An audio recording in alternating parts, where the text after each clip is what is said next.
The question on the table today for Tuesday, January 14th is, how does Jesus self-describe himself in 7 ways in chapter 3 of the book of Revelation?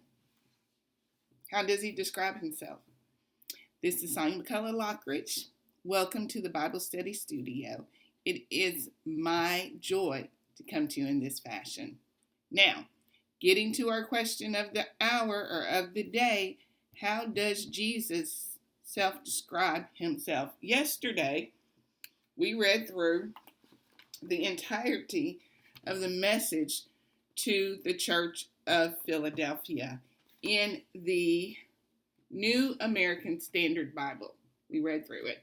So, today, let's take a gander at that very same passage in the New International Version of the text, in the NIV, which is a thought-for-thought translation. Let's look at the message to the Church of Philadelphia in this particular translation.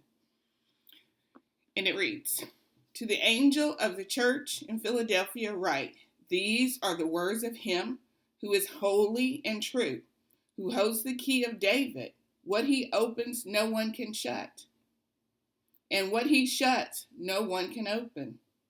I know your deeds. See, I have placed before you an open door that no one can shut. I know that you have little strength, yet you have kept my word and have not denied my name. I will make those who are of the synagogue of Satan, who claim to be Jews, though they are not, but liars. I will make them come and fall down at your feet and acknowledge that I have loved you. Since you have kept my command to endure patiently, I will also keep you from the hour of trial that is going to come on the whole world to test the inhabitants of the earth. I am coming soon. Hold on to what you have, so that no one will take your crown. The one who is victorious, I will make a pillar in the temple of my God. Never again will they leave it. I will write on them the name of my God, and the name of the city of my God, the New Jerusalem, which is coming down out of heaven from my God. And I will also write on them my new name. Whoever has ears, let them hear what the Spirit says to the churches." So that is the entirety of the message to Philadelphia in the NIV. The NIV is a thought-for-thought translation. The NASB, which we read from initially, is a word-for-word translation. Most of my translations are word-for-word translations. They are not all word-for-word, but most of them are word-for-word translations. Now, I'm looking for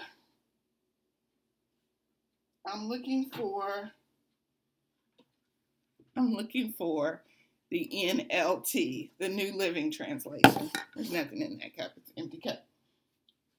I am looking for the NLT translation, and it is over here. Let me just grab it. This is the KJV translation in a journal Bible.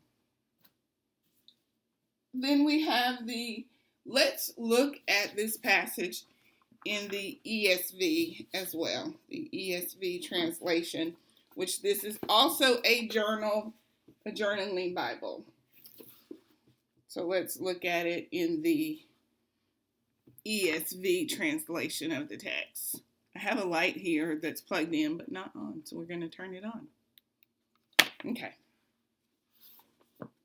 Revelation 3:7, the message to Philadelphia in the ESV translation, which is a word-for-word translation. So, to the Church of Philadelphia.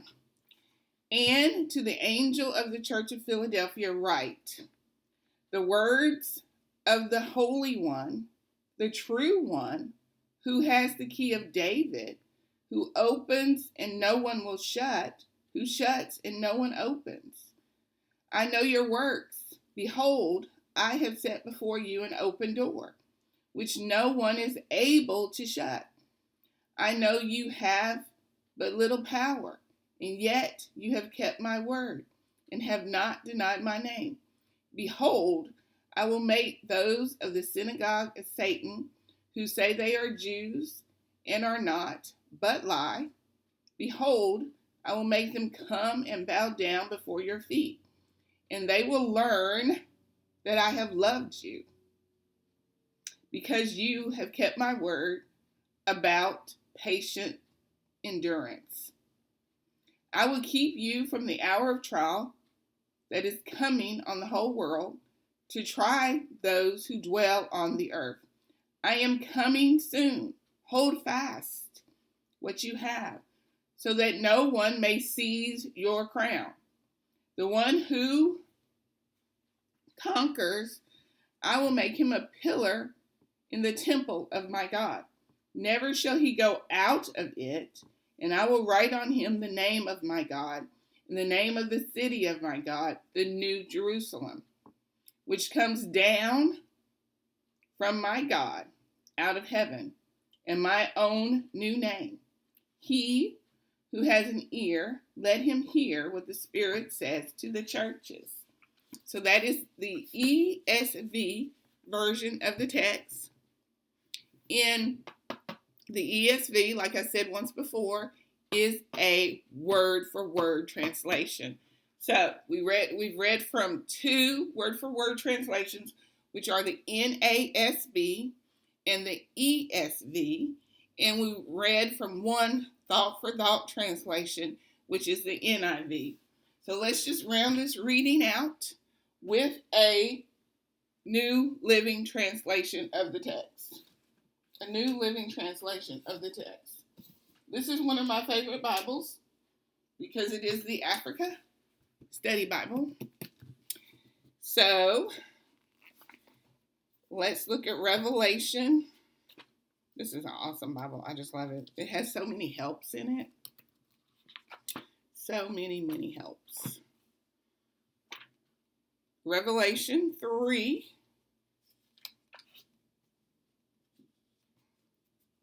The message to the church in Philadelphia.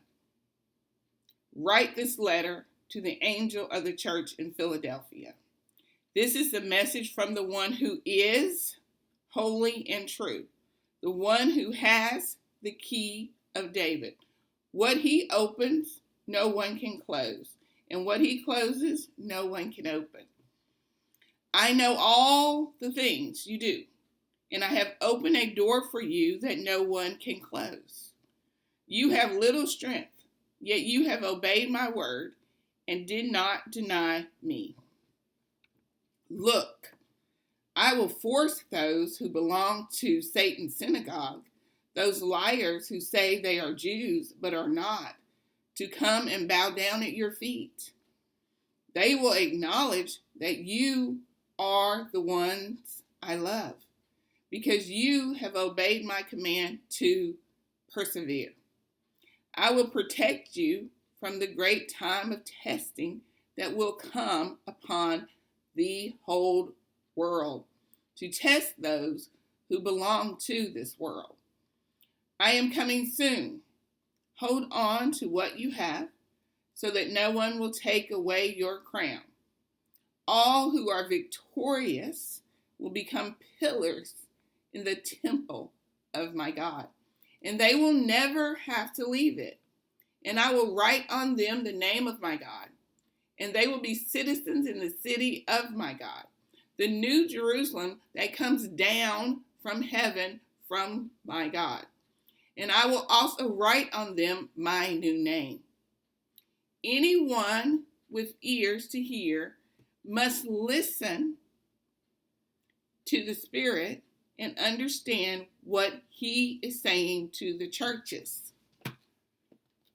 So that's the entirety of the message to Philadelphia in the NLT, which is a thought-for-thought translation. Now, back to the question for today. How does Jesus self-describe himself in 7 ways? In the beginning of the message to the Church of Philadelphia, how does Jesus self-describe himself? Number 1, he describes himself as holy. Number 2, he describes himself as true.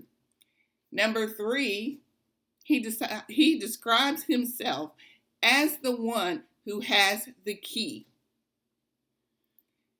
The one who has the key, number 4, and the one who opens, and the one who will shut. Also, he describes himself as the one who shuts, closes, some translations said. And in addition to all of that, he describes himself as the one who no one but him opens. So, this is Jesus speaking in every one of these messages to the church. If you had a red letter Bible, and I'm sure some of you do, there's a lot of red in the initial part of the book of Revelation. So Jesus self-describes himself for the church of Philadelphia.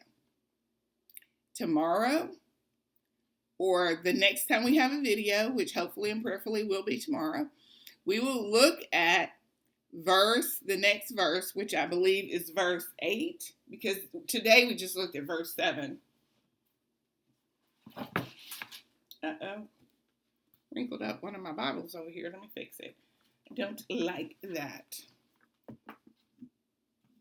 The Bible is God's holy word, and we should show it some type of reverence. This is my belief. Not everyone believes as I do, but this is what I believe, that this is God's holy word, and we should show it some type of reverence and some type of respect, as we should show the Lord God Almighty. So, today we looked at the verse 7 of 3. Now tomorrow, let's look at verse 8 tomorrow. We're not going to try to look at verse 9 tomorrow, where we talk about where the word talks about the synagogue of Satan. That is a phrase that is mentioned throughout the book of Revelation, the synagogue of Satan. Now, we haven't spent any time on that thus far, but we may on Thursday talk about the synagogue of Satan just a little bit. That is all I have for us today. I hope and pray that you have a blessed day in the Lord. And let's continue to pray for the fires in California. This is Sonia McCullough-Lockridge signing out for the Bible Study Studio. Thank you, and have a blessed day in the Lord.